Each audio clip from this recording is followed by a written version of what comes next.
쉬면서 일하는 원격 근무, 워케이션이 확산하고 있습니다. 정작 세금을 내고 사는 주민들은 이용할 수 없어 불만이 제기되고 있습니다. 전북 지역에서 SFTS 환자가 추가로 발생해 보건당국이 주의를 당부하고 나섰습니다. 확진자 A씨는 반일 중 진드기에 물린 것으로 추정되고 있습니다. 더불어민주당이 30억 원대 사업 강요 의혹의 당사자인 박용근 전북도의회 의원에게 제명을 통보했습니다. 박 도 의원은 명백한 허위 사실이라며 의혹을 부인해왔습니다. 새만금 신공항 기본계획 취소 소송 최종 선고를 앞두고 환경단체 등이 재판부에 취소 인용을 촉구했습니다. 환경단체들은 새만금 신공항 사업은 경제성과 환경적 타당성이 부족한 잘못된 국책사업으로 평가받고 있다고 주장했습니다.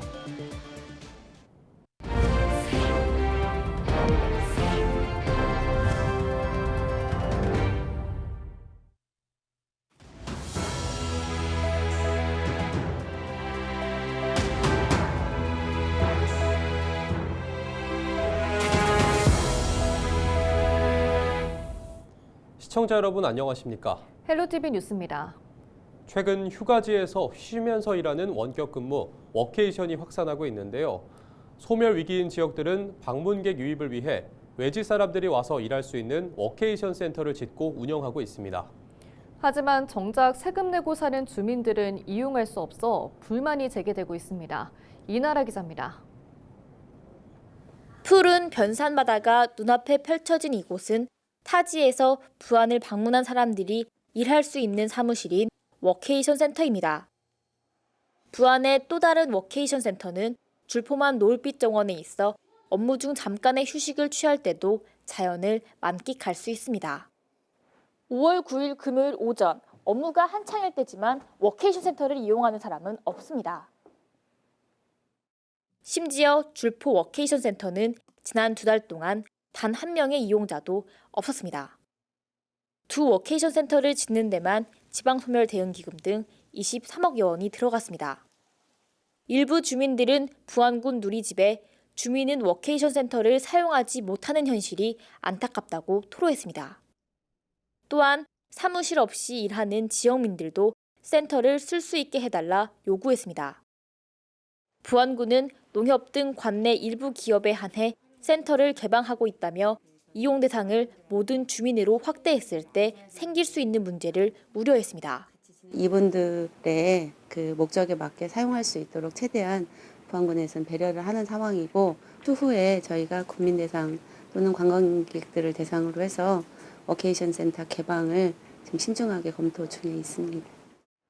부산광역시 해운대구의 경우 지역 근로자도 일부 워케이션 센터를 쓸 수 있습니다. 지역 경제 활성화도 좀 같이 도모하고자 하는 차원에서 이제 부산 지역 근로자들에게도 개방을 한 부분이거든요. 이게 어쨌든 예약제로 운영을 하고 있는 부분이라서 타 지역 근로자가 좀 이용하는데 불편이 있다던가 그런 건 없습니다. 지역 소멸을 막기 위해 만들어진 워케이션 센터. 지역 근로자들의 요구는 외면하면서 타 지역 근로자들만 끌어오겠다는 데에 대한 불만이 커지고 있습니다. 헬로티비 뉴스 이나라입니다. 전북에서 진드기에게 물려 감염되는 중증열성 혈소판 감소 증후군, 즉 SFTS 두 번째 확진자가 나왔습니다. 전북특별자치도는 밭에서 일을 한 뒤 증상이 나타난 80대 여성을 검사한 결과 양성이 나왔다며 이는 전국에서는 7번째이자 도내에서는 2번째 SFTS 환자라고 전했습니다. 또한 전국 확진자 가운데 1명이 목숨을 잃었다며 긴 소매와 바지를 착용하는 등 예방수칙을 지킬 것을 당부했습니다. 더불어민주당이 30억 원대 사업 강요 의혹의 당사자인 박용근 전북특별자치도의회 의원에게 제명을 통보했습니다. 민주당 전북도당 윤리심판원은 중앙당 윤리감찰단의 조사 보고서를 토대로 이 같은 징계 수위를 결정해 지난 8일 박용근 도의원에게 전달했습니다. 전북도의회는 민주당의 징계가 결정되면 윤리특별위원회를 열어 별도의 징계 수위를 정할 예정입니다. 박 도의원은 지난해 말 도청 공무원들을 여러 차례 자신의 사무실로 부른 뒤 업자가 보는 앞에서 예산 30억여 원이 들어가는 전력절감 시스템 도입을 강요했다는 의혹을 받고 있습니다. 박 도의원은 명백한 허위 사실이라며 의혹을 부인해왔습니다. 새만금 신공항 기본계획 취소 소송 최종 선고를 일주일 앞둔 가운데 환경단체 등이 재판부에 취소 인용을 촉구했습니다. 새만금 신공항 기본계획 취소 국민소송인단과 새만금 신공항 백지화 공동행동은 8일 서울행정법원 앞에서 기자회견을 열고 새만금 신공항 사업은 경제성과 환경적 타당성이 부족한 잘못된 국책사업으로 평가받고 있다는 취지로 주장하며 이같이 밝혔습니다. 이들은 새만금 신공항을 포함한 10개 신공항 사업을 비롯해 기후붕괴와 생물 대절멸을 가속하는 전국 곳곳의 생태 학살 범죄를 멈춰 세울 수 있는 너무 중요한 분기점이 될 것이라며 재판부의 인용 판결을 호소했습니다. 딸에게 빌린 사회복지사 자격증으로 노인 재가복지센터를 차린 뒤 거액의 요양급여와 보조금을 챙긴 센터 설립자와 운영자 등이 징역형의 집행유예를 선고받았습니다. 광주고법 전주재판부는 보조금 관리에 관한 법률 위반 혐의로 기소된 센터 설립자 73살 A씨와 운영자 64살 B씨의 항소심에서 피고인의 항소를 기각하고 징역 3년에 집행유예 5년을 각각 선고한 원심을 유지했습니다. 자격증을 무단대여한 B씨의 딸 41살 C씨에게는 징역 1년 6개월에 집행유예 3년을 선고했습니다. A씨와 B씨는 사회복지사인 C씨에게 자격증을 빌려 남원에 노인 재가복지센터를 설립하고 국민건강보험공단으로부터 장기 요양급여와 보조금 등 약 11억 원을 부정수급한 혐의로 기소됐습니다. 해양수산부가 최근 새만금 신항과 군산항을 통합해 새만금항이라는 이름을 붙이고 국가관리무역항으로 지정한 데 대해 김제시의회 새만금특별위원회가 대응책 논의에 나섰습니다. 특위는 9일 김제시의회 소회의실에서 2차 회의를 열고 김제시 담당 부서로부터 관련 경과를 보고받은 뒤 새만금항 신항을 빠르게 활성화하고 경쟁력을 높이는 방안, 또 관할권 확보를 위한 대응책을 논의했습니다. 현장 발언 직접 들어보시죠. 결론은 이제 군산시와 전북특별자치도의 편향적인 태도에 의해서 그것이 독자적인 국가관리무역항이 지정이 안 됐다는 것에 대해서는 좀 유감입니다. 특위는 앞으로 시민사회단체, 전문가들과 협력해 새만금항 신항이 안정적으로 자리 잡을 수 있도록 하고 김제시 권익을 지키는 데 힘을 쏟을 계획입니다. 정읍시의원 연구단체 정읍시 내장권 관광발전연구회가 내장권을 사계절 내내 관광할 수 있는 지역으로 만들기 위한 연구를 시작했습니다.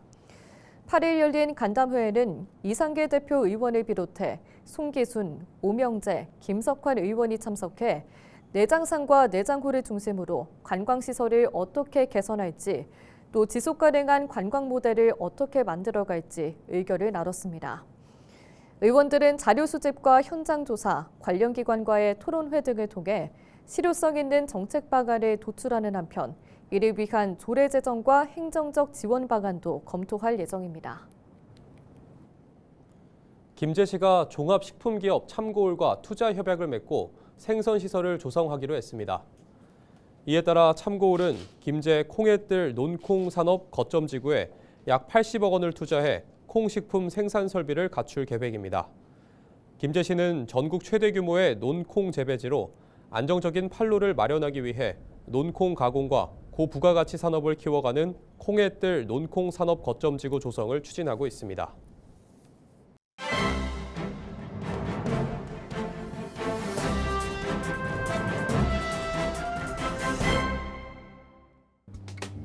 전북일보 기사입니다. 전북 건설 산업 규모가 전국에서 최하위를 기록하고 있으며 계약 금액도 갈수록 줄어들고 있는 것으로 나타났다고 합니다. 지역 경제에 막대한 영향을 미치는 건설 산업이 더 이상 황폐화되기 전에 적극적이고 실질적인 활성화 대책이 필요하다는 지적이 나온다는데요.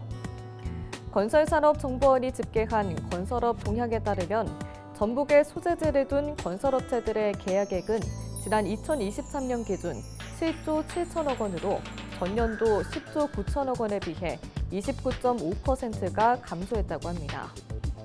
수도권 지역이 전년 대비 7.3% 증가한 26조 원을 기록하며 전국 계약액의 48.3%를 차지한 반면 전북의 계약액 비중은 2%에 그쳐 도단이 광역자치단체 가운데 꼴찌를 벗어나지 못했다는데요.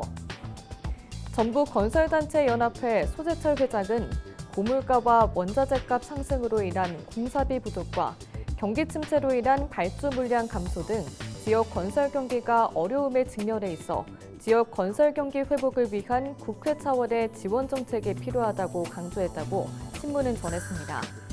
지금까지 신문 브리핑이었습니다.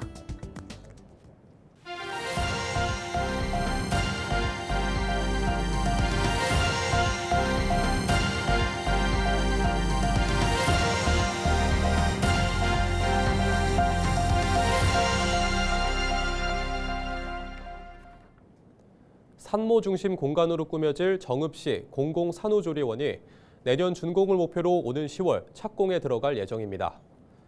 정읍시는 애초 계획보다 부지를 넓히고 설계를 개선하는 과정에서 사업이 일부 늦어졌다고 밝혔습니다. 하지만 이번 변경으로 접근성이 좋아지고 채광도 충분히 확보했으며 총 면적 확대로 공간을 더 효율적으로 활용할 수 있게 됐다고 설명했습니다. 정읍시 관계자 인터뷰 들어보겠습니다. 안전하고 쾌적한 최신 설비를 갖춘 공공산후조리원 건립이 차질 없이 진행될 수 있도록 최선을 다하도록 하겠습니다. 이번 설계 변경을 통해 산모실 10개의 면적을 넓히고 마사지실과 프로그램실, 식당과 같은 편의시설도 갖추는 한편 산책로와 정원도 함께 조성될 예정입니다. 부안에서 도자기와 조선 민화를 한 번에 볼 수 있는 전시가 열렸습니다. 부안 청자박물관에서 오늘 10월까지 진행되는 기획전시 도자기 따라 민화상책에서는 고려와 조선의 명품 사기와 책을 보관하는 공간 등을 표현한 민화를 감상할 수 있습니다. 도자기와 민화 책거리 작품 속에 숨겨진 의미를 살펴보고 옛 사람들의 생각과 바램을 함께 느껴보시길 바랍니다. 지난 2일부터 나흘간 열린 제12회 부안 마실축제에 19만여 명이 찾은 것으로 집계됐습니다.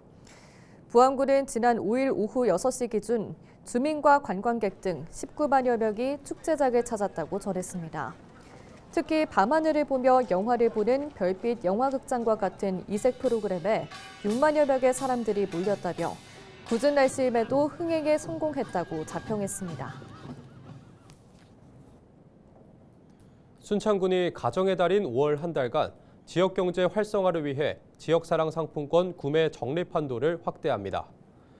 이에 따라 구매 한도는 월 70만 원에서 100만 원으로, 적립 한도는 월 7만 원에서 10만 원으로 각각 상향 조정됩니다. 다만 종이형 상품권은 모두 소진돼 해당 혜택은 모바일과 카드형 상품권에만 적용됩니다. 김제시 가족센터에서 아이 돌보미로 일하는 박춘화 씨가 여성가족부 장관상을 받았습니다.